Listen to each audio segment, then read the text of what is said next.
Welcome to One Chemistry. This is 365 Chemistry series. Daily one question for you.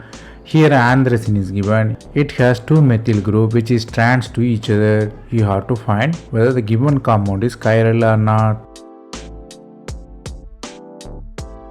The normal textbook fact is the molecule is chiral if it has 4 different attachments on the carbon, the chiral center. But the given compound here behave differently, which has helical chirality, or you can say 3D chirality. The molecule can spiral clockwise and anti-clockwise, so both spiraling and anti-spiraling don't overlap. They will behave optically different.